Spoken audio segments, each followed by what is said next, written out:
President Cyril Ramaphosa says the collaboration between the police and the South African National Defence Force will yield much desired results and restore stability. He announced the deployment of the SANDF yesterday during his State of the Nation address. This is in a bid to deal with illegal mining and gang violence in parts of the country. Ramaphosa says the deployment is part of the government's efforts to step up the fight against organized crime.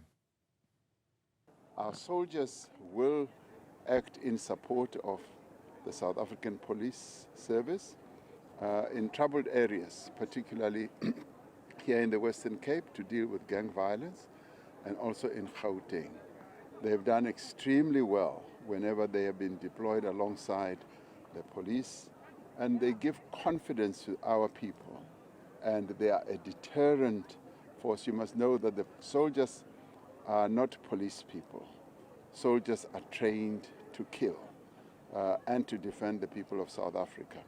And in this case, they'll be defending the peace, they'll be defending anti-criminality, and that is what they'll be doing. And the police, alongside the Defence Force, will continue to do their work properly, supported and armed with the support of the South African National Defence Force.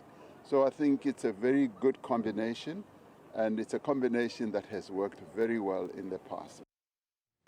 All right, let's delve a little deeper into this conversation now, this development a little bit further. Criminologist Professor Kholofelo Rakubu joins us now. Prof, thank you so much for the time. It's a good evening to you. Thank you so much for joining us. I often wonder, and I've wondered just over the last couple of hours today, actually, the deployment of the SANDF to Gauteng and the Western Cape to deal with the issues at play here, in a time when the police are seemingly weakened already. Does that not further entrench weakness in the South African Police Service? Or have I just got this a little twisted? You got it right. Good evening, and thank you for having me. We see this as a securitization decision, which is a political act that treats crime as a national threat rather than as a social problem. I understand that the short-term gains of this deployment is to bolster police capacity and also to allow for coordinated crackdowns. But then militarization of policing can erode public trust, right? And remember, I agree with him that soldiers are trained for combat, not for community policing. So raising risk of excessive force, one, and human rights violation, because we understand there will be confrontation there because of the territory in which then they are expected to work on. And remember, again, criminal networks often adapt quickly, meaning the intervention may only suppress crime temporarily. And history has taught us that it may suppress crime temporarily without addressing the root cause of crime. We understand at some point, 2019, Cape Flats received soldiers, right? And crime dipped initially. Then researched once military withdrew. So as South Africa, are we then ready for temporary deployment or even reactive decision in crime control? I don't think so, because we have been here before. And also, let's look into issues of crime displacement. The minute you deploy somewhere, right, tactics, mechanisms, strategy will then be diverted somewhere else. It's not like crime will then be controlled holistically, because that measure, besides it being very expensive, it is temporal. Yet, yes, we agree of the gains. There will be increased visibility. Communities may even feel temporarily safer due to show of force. But then, do we then rely heavily on temporal mechanism or temporal answers to crime control? I think the president there missed on an opportunity for paradigm shift in crime response, crime control, or crime mechanism. Remember, SANDF is meant for something else. Like I said, they are trained for combat.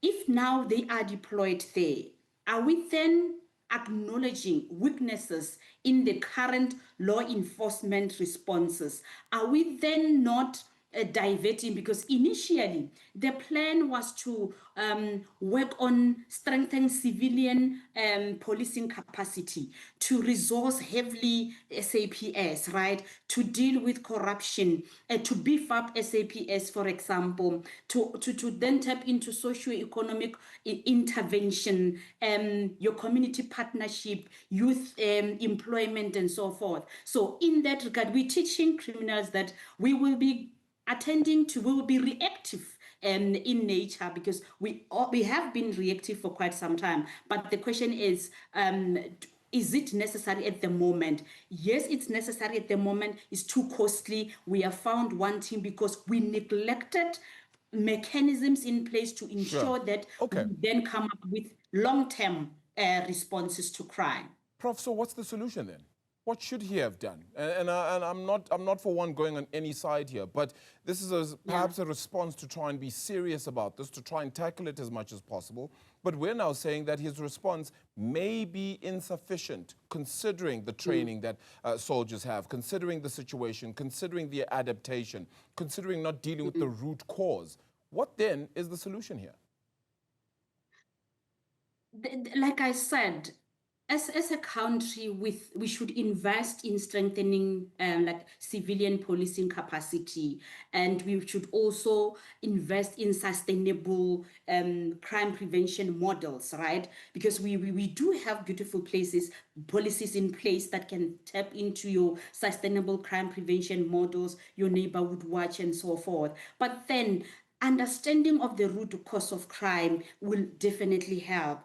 They were not wrong to suggest that the crime control or crime prevention should go the route of whole of government, whole of society approach. Then now you come in the midst of that approach to prove that you do not even buy into that approach. It required a holistic approach. But then when you deploy soldiers alone, you are deploying those soldiers to go into a hungry, frustrated community or vulnerable communities with no solutions. As you deploy, also tap into issues that perpetuate level of criminalities in those vulnerable communities. Thoroughly understand community vulnerabilities, right? Don't address one issue. What happens when those soldiers leave? There will still be no opportunities. Those communities will still be vulnerable because of your temporal, risky, or expensive solutions. When they leave your Cape Flats, when they leave those areas in Gauteng, obviously there will still be marginalized communities, right? And what then? It will move in cycle. That is why crime prevention must always also be balanced, must balance law enforcement with community trust, building. Otherwise, the cycle of violence and state intervention will repeat. We've been here before. Cape Flats is not mentioned for the first time, but then temporal solutions have never yielded long-term result, because we need long-term result. We understand the agency. Okay, so ultimately I'm hearing that it's actually a social ill issue that we need to be dealing with, or even an economic issue, that if we were to better our economy, give people more jobs, allow greater access into the economy as well, we wouldn't even be having situations like this, possibly. My worry is when you started off with the response to my previous question, you made note of civilian policing. And I suppose my only worry with that, and I can understand it, but my worry with that is vigilantism.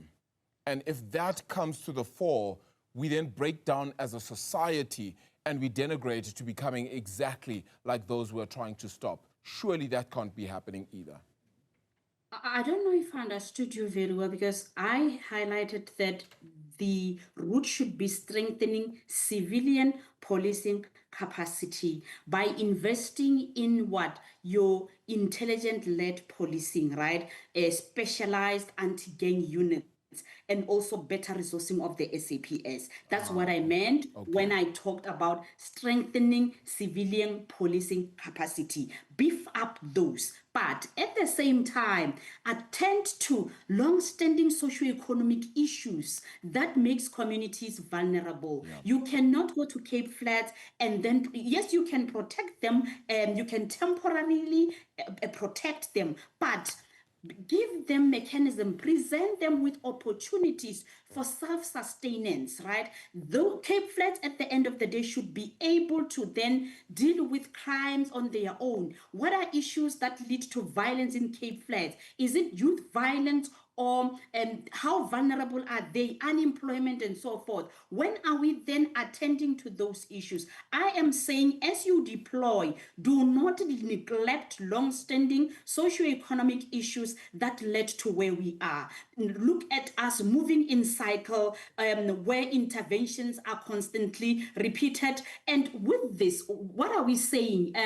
Because this is just a reflect on recognition that conventional policing structures are overstretched. The minute you bring SANDF, then you are acknowledging or you are recognizing that they are overstretched or they are insufficient to contain escalating criminal threats. And I heard there in his statement mentioning about 5,000 police officials, that you wonder, where is that number coming from? Looking at the crime landscape in South Africa, what determines this 5,000? When at some point you realize that police officers are overstretched, right? There's insufficiency there, but then you bring 5,000. What informs 5,000? How equivalent is it, or how suitable is that number to then come into communities that will have to be dealing with crime displacement? Because the minute you go to Cape Flats,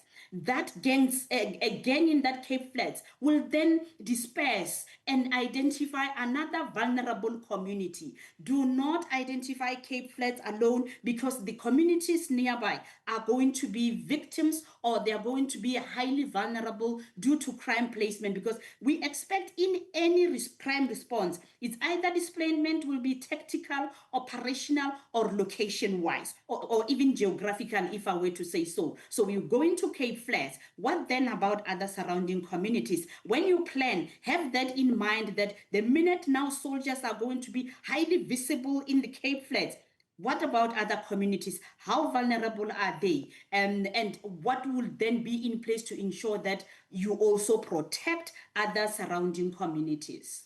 So important a conversation, and I think it's good to have those practical steps in mind, Professor. So I really appreciate you sharing all of those with us.